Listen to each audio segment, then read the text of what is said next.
I'm Rock, your divorce strategist. That's right. Let's face it, 50 to 80% of people, think about this, 50 to 80% of people have gone through a divorce, know somebody that's gone through a divorce, or is thinking about a divorce. That's rough, man. And guess what I found? I found my niche on YouTube. I've been a business strategist for 50 years, and now I'm a divorce strategist. Why? It's showing up in YouTube. People are either liking it, leaving it, and they're very quiet about it. But please, either share it with people, like it, leave a note, comments, leave a question, a hashtag AskRock. Seriously, you don't have to hide. Everybody's hiding about divorce. Either your kids have gone through a divorce, you've been through a divorce, family members have been through a divorce. Come on, get real. Rock is your divorce strategist. I found my niche. It wasn't easy, but I had to go through it, so I'm a pro. All right, so I have a lot to talk about. Let's start with a good one. Measure cash, not love. What does that mean? At the end of the day, you're so emotional about a divorce, you're not thinking straight. Seriously. Even if you're the one that petitioned or the one that you did not petition, you're reacting to everything. But one thing you have to understand, you have to measure your cash. Because even if you're just thinking about it, you don't even know if you can afford going through a divorce. Cash is really, as they always say, cash is king. Now, let's talk about the reasons why people go through divorce. And my parents are greatest generation, so they didn't understand it. They were married for 74 years till my mother passed. And their kids, I don't know if half of us went through divorce at least once. Okay? Now, everybody asks, well, what happened? Priests ask. You could be married 12 years, 20 years, 40 years, whatever. You know, they call it gray beard divorce. Hey, there's always a break of some sort, but we're going to talk about divorce, a man and a woman. Kids, no kids, whatever it takes. What are the 3 top reasons? And now, do I know this for a fact? No, but I know what I went through. And I went on AI and said, okay, what are the top 3? And I could relate to all 3. Actually, it's probably a combination of all 3. Number 1, you're broke. You got financial problems. And somebody decides, let's break up. It's greener on the other side, or somebody's going to take care of me, or you're abusive, or whatever it is. I get it. Number 1 is finance. Number 2 is infidelity. Somebody's cheating. Is it sexually? Is it emotionally? Is it whatever? Okay? That's another one. And number 3 is the commitment. People fall out of love. They don't like each other anymore. A good friend of mine who's passed away, his name was Mike. He had 9 kids. Irish guy. He said, Rock, I have 9 children, and they're all married, all 9. He goes, I love my family. I love my kids. I just don't like them. Yeah, that's what happens over time. You might like the New York Jets and decide, nah, I'm going to go with the Oakland Raiders. Hey, you don't know what's going on. People are crazy. And this is man or woman. I don't really care who it is. I'm just saying from my side, If you talk about finance, you talk about infidelity, you talk about commitment, I had a combination of all three. So when people ask, well, Rock, what happened? There's no reason. It's just that, hey, I'm fed up. I'm done. You only win one life. Live it. You could have kids. In the old days, stay for the kids. Once the kids were out, they divorce or whatever. Those days are over. Now, short-term marriages. How many people have been married more than once? Me. Twice. Will I get married again? I don't know. I'm not bitter. You know? Who wants to marry me anyway? All right. Okay. Measure cash, not love. It's all about your finance. You got to get to it. And that's a business. It's called cash flow. What kind of cash do you have to even divorce? One thing people don't understand, that love fades. It fades, but bills don't. And no one's going to save you. No one's going to save you. And the state, they're not emotional about this. When you go to court and trial and you go through mediation and all that, forget about the emotional bullshit. But here's the problem. When you're negotiating a mediation and try to get out, I'm coming from the business aspect of it because I got the money. And I know what I could lose. Okay? Most people don't have a 50-year business background. It's all about month to month. Where am I going to live? Who's going to own the house? How can I pay rent? How can I pay off a lease when you're not fucking employed? Yeah. So I'm telling you, I hit a nerve on YouTube. And I want to thank everybody that got on there and had the courage to say, yeah, Rock, I've been through that. We need to hear more. You know why? Because everybody's listening quietly. But it shows up on my algorithms. And that's good. I thank you. Because that gets me all pumped up about doing more. Because I could talk and talk and talk about this. Because 50 to 100%, not 80%, people go through divorce or know someone that's gone through it and so on and so on. Now, entrepreneurs, 80% or more, okay? And look at all these celebrities. Look at our presidents, our leaders. And they go, well, they're divorced. Nobody talks about that now. Nobody talks about that. You know? Who's talking about Clinton anymore? Why didn't they get a divorce? Or I'm going to stand by my man. A year later, nobody hears anything. 5 years later, they're writing a book. That's right. And there's serial marriages for going after the rich guys, especially. Okay, now, I want to talk a little bit about selecting an attorney. And you have to look at your net worth. There's a lot of people that can't afford an attorney. And there's a lot of attorneys that won't take on a broke couple. Yeah. That's right. What I've learned, just like attorneys won't take you on unless you have a certain threshold of assets. If you don't have $500,000 of assets, a house, assets, pensions, and all that other shit, you're going to be lucky to hire somebody because an attorney sees that. And understand, I'm not coming through any legal advice or any therapeutic advice, medical advice, nothing. I'm just a divorce strategist. I'm a pro. And we're not even going to talk about annulments in the Catholic Church yet.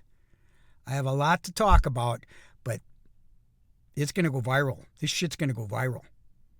So don't forget, it's either you're going through it, you know somebody, or you're thinking about it. It's going to happen.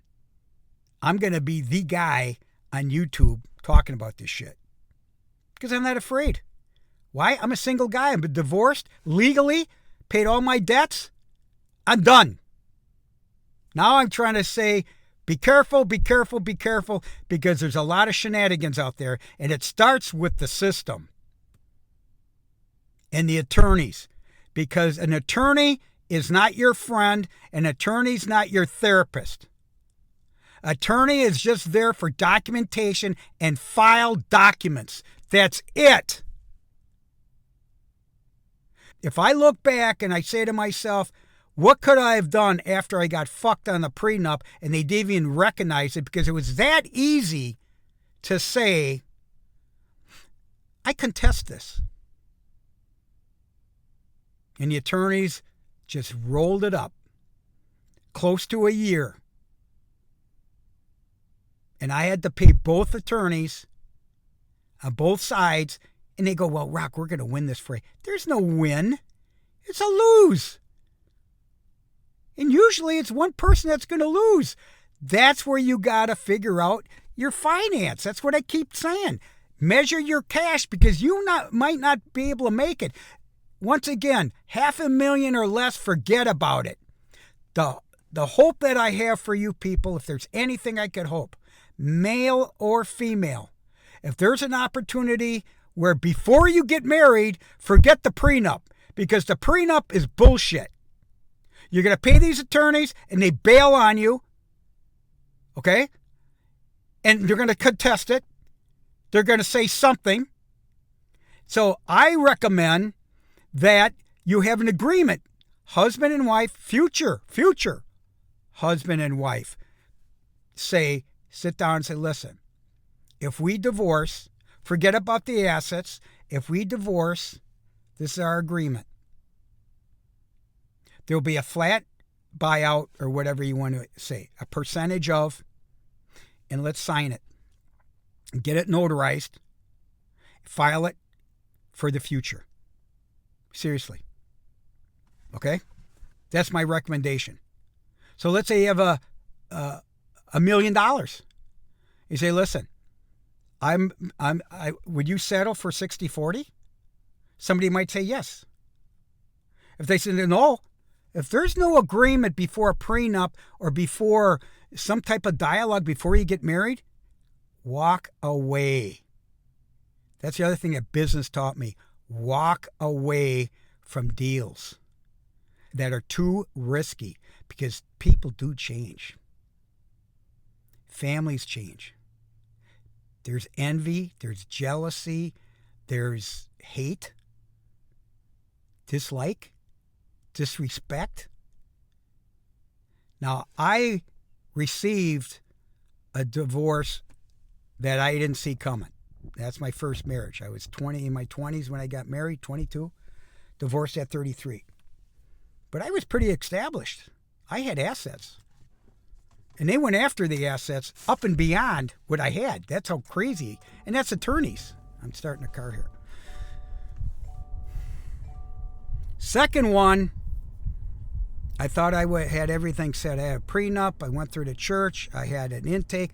I had witnesses and lawyers, and I thought I did everything right. And the bottom line was, it didn't matter. It did not matter, because once the attorneys see your assets, they start rolling it up. Then here's the other problem. They're not business people. Attorneys aren't business people. They're there as a business for sales, so they could send their kids to law school. I know people that were lawyers, divorce lawyers at the early age, and they got the fuck out ASAP because they can't take it, because so much deceit, so much lies. Here's the other thing. You don't understand that they all know each other. When you say, do you know this person? Do you know this attorney? This is her attorney, and you, and so on. They all say, oh, yeah, I know her, I know him, and yeah, they're good guys. I go, oh, Good. You think you can negotiate something? No. No. They're talking at the bar saying, okay, listen, let's split 100,000 each. Let's get it to 100,000 each. Oh, yeah. They have goals themselves. That threshold, if you're not 500,000, that's my prediction, 500 or less, that's nothing. And you just spent 100,000 or more on attorney fees before you even get to the split between husband and wife. And there's a lot of promises. Now, here's another one I'm going to throw at you. Oh, Rock. Here's the other thing. In less than a year, in Palm Beach County, where I'm at, they had 3 different judges. 3 different judges, and they're all name calling. Oh, or dropping names. Oh, I know her. Oh, really? How well do you know her? Oh, I saw her at the beauty salon and doing her nails and her hair and stuff. But you got to be careful what you say. What do you mean? And here you find out her bio. I would look up the judge's bio, look at their background, look at their judgments and so on, as much as I could. That's the other thing I'd recommend. Before you hire somebody, and anticipate litigation, anticipate you're fucked. Go down to the courthouse and watch them in motion. See if they have experience in trial. See if they could really put up and fight for you. I never got that far because I knew nobody could fight for me the way I could fight for myself. And don't forget, the influences on your spouse are being influenced by professional people, family, brothers and sisters, girlfriends, boyfriends. It's terrible, man. You have so many outside influences. You can't control this. No way. So going back to those judges, we had 3 different judges in less than 12 months, and they churn them. They churn them. They keep on coming in. And guess what? They're not even family law experts. They're criminal. Think about their mindset. Do you think they're there? They're talking about killing people and penalties, lifetime, and then a divorce. Oh, yeah, let this one go. You think they really read this shit? And they're listening to the attorney? I lost an arbitration one time, and my attorney said to me, he goes, you know, Rock, and we lost. We lost.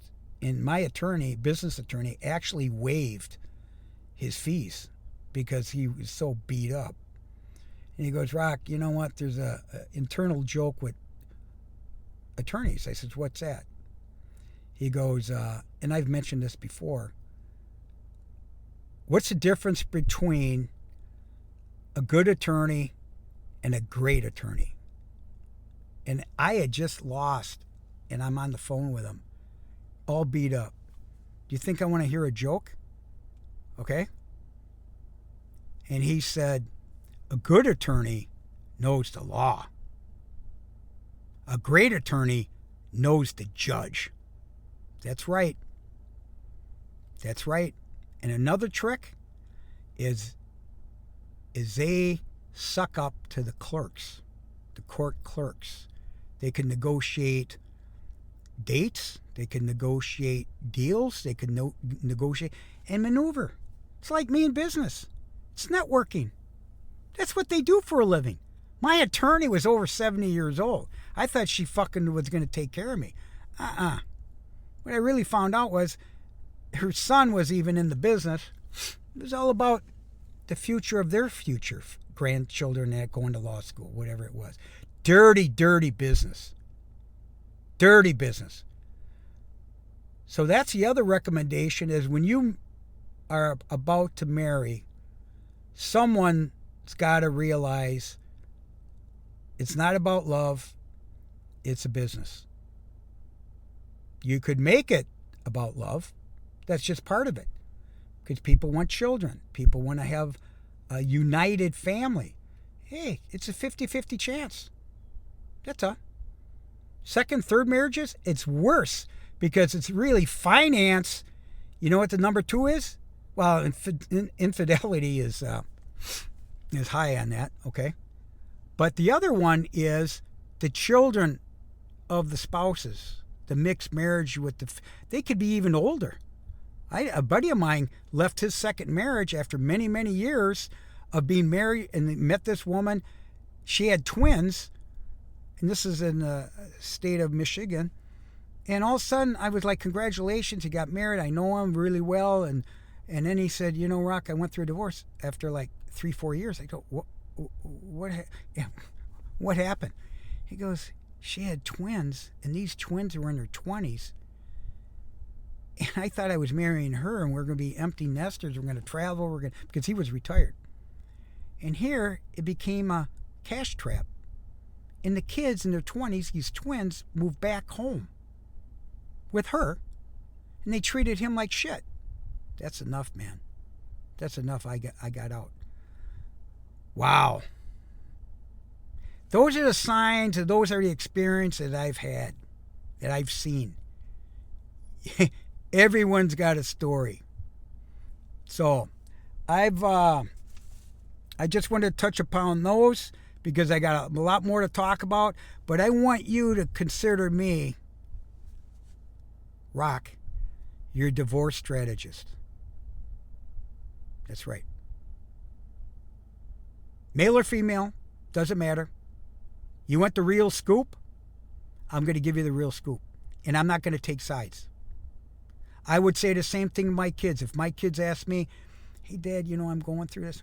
Listen, money first. Money for the children. Money for the grandchildren. Money. Here's something else that you should know.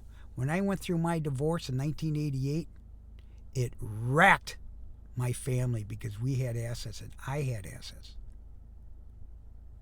And my dad got coached by his attorney about how to gift any money. And you know what it is? It's called commingling. You don't commingle. So the checks or gifts or Christmas gift or whatever never went to Mr. and Mrs. Rock LaManna. No.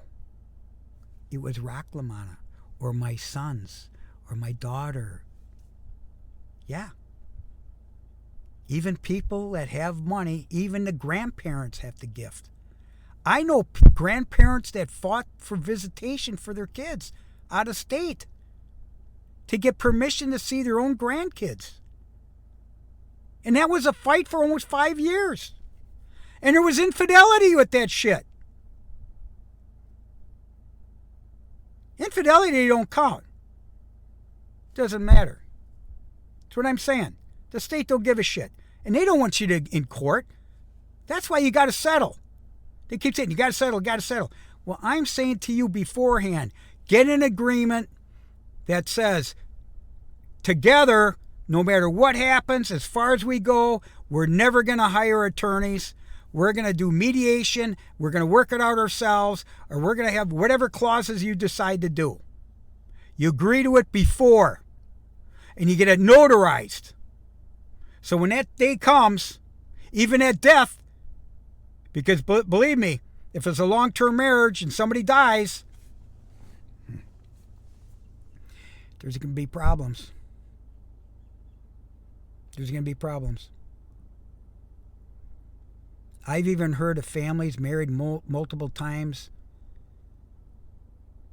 A friend of mine that cuts my hair, his father died. One of 7 children, second marriage. And he had a spot for him. I think there was a marker for him and his wife.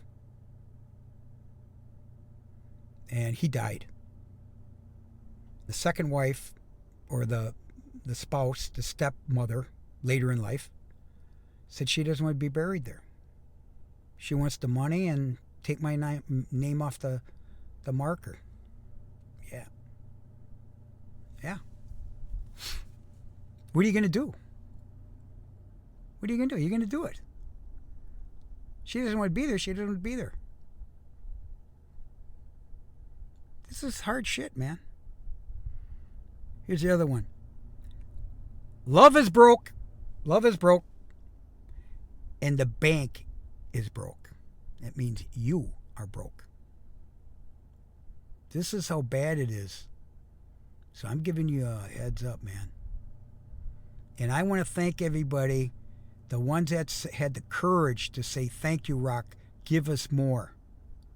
And I don't know who these people are because there's a Gmail on YouTube. There's no identification, no names. There might be a first name, but that's it. So that's what I'm here for. Divorce strategies. Men or women. It's not legal advice. It's just my experience. What I would go through.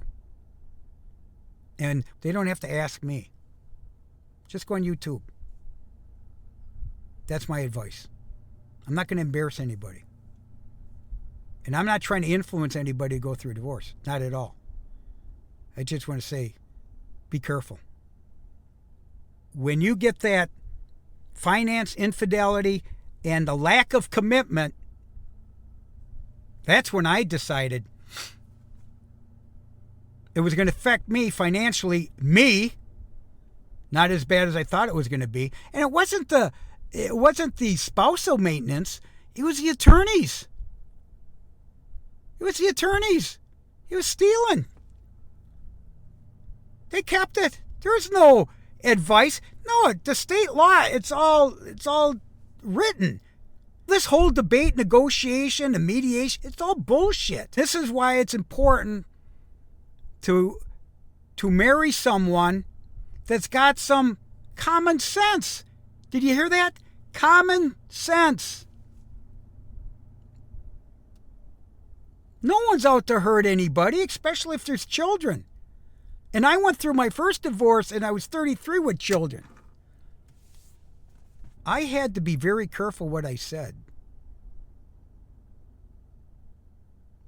Because I didn't want to hurt my children. And years later, my kids knew that, Dad, I knew you needed to say something, but you didn't. Yeah, that was hard for me. But that's what this all is. Patience, discipline. And that's about business too.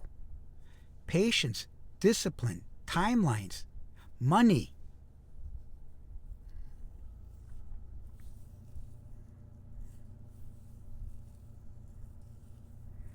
You know somebody that's going through it now. You thought about it over the years. Or you went through it. Or you're about to get married. Pass this on to your kids, man. Help your kids. And they could take it or leave it. They could take it or leave it. And who can you really talk to? I've been to men's groups, I've been to therapy, it doesn't matter. You got to make your own decision. At the end of the day, when you do sign off, that's a contract. And the state is watching you. You could get in trouble by not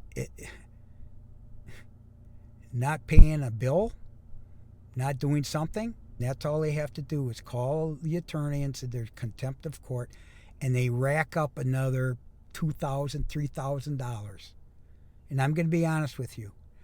I mailed out a check, and you know USPS, it could be late, it could be lost, and so on. The check didn't get there for like 48 hours, and I had pictures of it. I had postmarked everything. I did everything right. It never got there. And you know what they did? This was a lump sum payment. One check is 5 figures, okay? They sued me. And my attorney, a business attorney, wasn't even... He says, hey, listen, give it some time here. He's going to wire the money tomorrow, which I did. And I got billed $2,500 for being late. I had to go through all that. They had a 12-year-old attorney, intern, take care of it. That's her attorney showing his powers. That's the other thing. All these attorneys that I work with and my ex-wife did, they're all gone. They're all gone. They churn them. Either they aren't bringing in enough business or they just hate the business that they go somewhere else. Think about that. This is why I'm saying it's so important. Number one, don't get into the law aspect of it. Do all this stuff before. You can't use your dad's attorney, business attorney. This is very specialized. You got to know the state. And you know what? I missed out by not going in to see my attorney before I asked for a divorce. That's another mistake because, like I said, I thought everything was in the prenup. Now I'm going to give you one more story. My ex-wife and her sister lived in Atlanta, so we drove up, and I spent days on a road on business. Left her at her sister's house because I was up in that area. I would always stay at a hotel. I would never stay at her sister's or her brother-in-law's because I knew I wasn't respected. Why get into that shit? So I'd stay at a hotel. But I let her be with her sister. No problem. So on the way back, after 7-10 days, I don't even recall, I was never invited for food or a drink. So I picked her up in the morning. We're driving back, and I had a captive audience because we were on the toll road. And I knew it was getting bad. We weren't communicating. So I asked her. This was 5 months before I pulled the trigger. But we were talking about it every other year for 12 years. But we never got to it because I would always cave. I felt sorry for it. That's the other problem. You can't feel sorry for people. You know what I mean? And if there's no respect and so on. But, I'm a compassionate guy. And I thought we could work this out. This is my Catholic background. And who wants to be called a loser in marriage? How many marriages do you want to go? Actually, I think it's smart to get out early at this point. So as we're driving back, the two of us are in there, and we started talking and said, we should consider a divorce, or at least go live with your parents, or, take a legal separation, see how it goes. She backed up and she got all this confidence. She leaned back and she goes, I got rights. Now, when you're the breadwinner, when you're doing everything and you're taking care of a child, seriously, you're taking care of another daughter that wasn't raised right. That's what I discovered. And when you say, I have rights, I never thought that her sister must have coached her. Her sister was divorced. And they probably saw it was bad. Everybody else saw it, and I'm sitting there keeping it a secret. I got rights. Well, I thought, we got the prenup. It's okay. I'm going to exercise it. I'm going to pull it. So the following May is when I asked. I asked her, I think I've shared this in the video, I asked her in church. We met in a Catholic church, and I asked her at a daily mass when nobody else was in, because I didn't want to get in arguments. I asked her, and I didn't say divorce. I says, let's, consider a separation, or let's surrender this and just kind of let it go. Yeah. And foolish rock. I pull out. She was in her car. I'm pulling away. Separate cars. Of course, I owned both. 2 leases. I mean, I insured it. I did everything. I'm pulling away, and I see she's crying. I'm like, oh, God. Do we really want to do this? 2 hours later, I called the attorney, my attorney that put the prenup together. I said, his name was Lenny. I said, Lenny. And he's like 80. So, I thought it was going to be okay. I thought he was doing everything right. And I called Lenny, and he goes, Rock, I can't talk to you. I says, what are you talking about? She already called. She already mentioned it. I told her I can't talk to either one of you. No shit. I had no clue who I was going to hire. I thought it would just go through mediation. I'd give her cash, make it smooth and easy. I got the prenup. Nope. She went out and got an attorney, a friend of a friend. That's right, a friend of a friend. recommended a high-priced attorney. Let's talk about fees. You're not going to get anybody under $500 an hour. That includes texts, emails, phone calls, documents, filings. That's before you even get into anything. Your retainer is minimum $5,000, goes up to $10,000, whatever it is, and that is gone in the first month because they make it like it's a big deal. It's not a big deal. It's documentation. Don't talk to your attorney, your divorce attorney, on strategy. That's the other thing I've learned. They're not your friend. They're not a therapist. They're in that business to collect cash. The worst thing is you can't write it off. You can't write off personal legal fees in a divorce. You can't write off alimony. Nothing. I'm going to coach you on more stuff. This is enough. This is enough. Ask me questions. You can look under rocklamana.com. My phone number there's my email if you want it confidential. It's not going to go anywhere. Okay. So, I'm Rock. Your divorce strategist. I like that. Your divorce strategist. It's right to the point. I hope you could pass this on. Share with people that you love and care about. Always bring joy, okay? I'll talk to you soon. I'll be back.